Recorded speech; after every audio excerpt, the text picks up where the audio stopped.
আমাগো বাংলাদেশে শতকরা ৯০টা মানুষের ভিতরে কি পরিমাণ হিংসা বাস করে জানেন?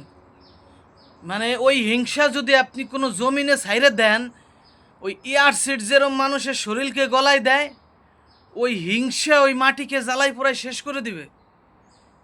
বাংলাদেশে ৯০% মানুষের মধ্যে এই রকম ধরনের হিংসা বাস করে।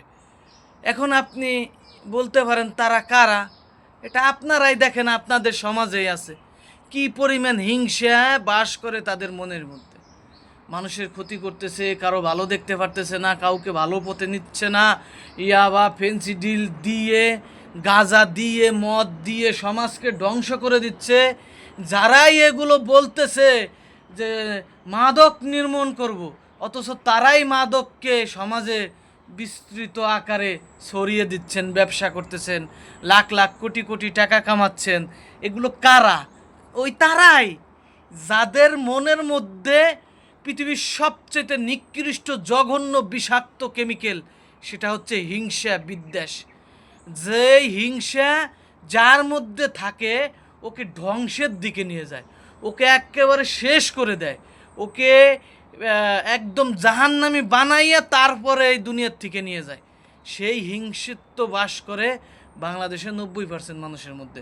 ১০% মানুষ সামাজিক, ভালো, ভদ্র, নর্ম, শিক্ষিত, সবচেয়ে সুন্দর, ভালো মনের মানুষ 10% আছে। ৯০%-এর মধ্যে 10% ছাইড়ে দিলে কি হয়? কোন হয় না। ৯০% যদি ভালো থাকতো, 10% যদি খারাপ থাকতো, তাহলে ওই 10% ৯০%-এর মধ্যে থেকে ভালো হওয়ার চেষ্টা করতো, কিংবা ভালো বানানো যেত। তো যেহেতু ৯০% মানুষের মধ্যে পৃথিবীর সবচেয়ে নিকৃষ্ট জঘন্য প্রাণী বাস করে ৯০% মানুষের মধ্যে, তো ৯০%কে ভালো করতে করতে একটু সময়ের দরকার আছে। তবে আল্লাহ পাক যদি চায় ৯০% মানুষকে ভালো করতে পারে, ভালো করতে পারে। ভালো থাকবেন।